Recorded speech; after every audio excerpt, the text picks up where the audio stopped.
luck to be here at this moment in Expo 2022, guys. The most amazing event happening on earth. And with the most amazing events comes the most amazing entertainment, including the most fabulous, the most amazing, and the most handsome storyteller in the whole world. And that's me. So guys, today's story came all the way from Portugal. Yes, and it's talking about a stone soup. Yeah, you heard correctly. It's talking about a stone soup. But before I start, let me ask you, guys, have any of you ever tried eating stones before? Of course not. They are not edible. You did? You did? You did? And that's why our story today is very interesting. So guys, this is the legend of the stone soup. A story shows us how the greatest wealth can come from sharing the resources. According to the people of Almeirem, that's of course in Portugal, there was once a poor who was on a pilgrimage. That friar was so poor, so hungry, he did not have any money at all. However, he knocked on a door of a house. As luck would have it, there were people home. So a man opened the door for him. You remember that friar was so poor, right? So hungry, right? He did not have any money. However, he was far too proud just to beg for a bite to eat. Instead, he asked the man behind the door if he could borrow a pot in which he can prepare a delicious and filling Sopa de Pedra. Do you know what a Sopa de Pedra means? Exactly, yes, but in Portuguese language. So, the man was sure surprised, and he said, a stone soup. How on earth could a stone soup be appetizing? Wondered the man. However, with arched eyebrows and curious glances, the man and his family invited that friar to their home. They want to see how he will be able to make that stone soup. So, they brought a large pot, they filled it up with water, and they have put it over the flickering flames. Slowly walking to the ironclad cauldron, that friar reached deep into his pocket and he produced a smooth stone that he found earlier. Of course, he made sure to clean it very well before he dropped it into the boiling water. A little while later, he had a taste and he said, maybe that soup needs some seasoning. So, the generous man's wife brought him some salt. He was happy with it and he said, oh, thank you so much for that. That salt is gonna help. He added the salt to the soup, then he had another taste. And he said, yes, that was nice, but you know what? It would have been even better if it was some chorizo.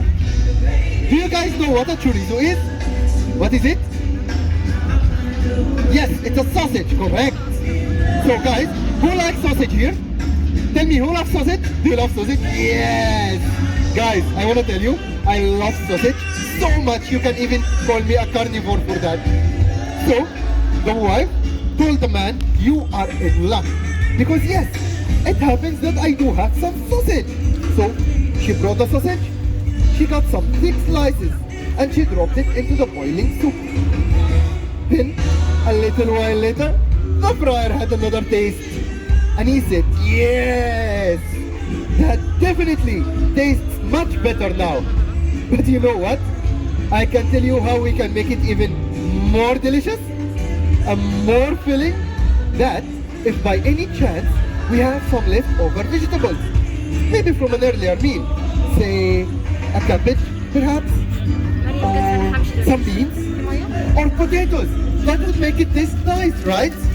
What else can we add to that soup? What do you think? Carrots, yes. How about an onion? Would that be nice? What else can we add?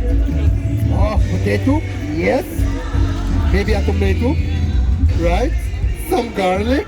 Oh guys, I'm getting hungry already because that sounds so good.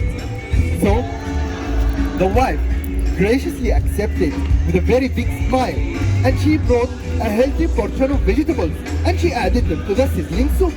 And they are all now waiting for the soup to get ready. While waiting, the banter kept coming back and forth between that friar and the family. So guys, do you know what a banter is? It's like jokes. They are joking together, yeah? They are fun people, right? Of course not as fun as me, but still, they are fun enough. And also while waiting, a mouth-watering aroma started filling up the air. Now guys, at this point, the soup does not just looks nice, it also smells very nice. And a little while later, the friar had finally announced that now the soup is ready. So, once the soup is done, he fished the stone out of the pot, he cleaned it, he dried it off, and he put it back into his pocket for a future use. And of course, he let the man and the family try the soup. Now guys, this is the moment of truth. What do you think of a soup like that? Would it taste nice? Would it be delicious? Would it be good? Not just good. Guys, that soup was so amazing that the family loved it so much. You know what? They actually said that this was the best meal they ever had in their entire lives. They were so happy and so grateful because they let that man into their home. You see, if they did not trust his abilities in making the stone soup, they wouldn't have enjoyed such a great meal, right? Yet, on the other side, the friar himself was also so grateful because he had the chance to share his meal with others. Without sharing the meal, it wouldn't have tasted nearly as good. And if you don't already know that, the food you prepare tastes only as good, as much love you put in it. And surely, that friar did put a lot of love into that soup. That's why it tasted so nice. And that, my friends, is the story of the legendary Sopa.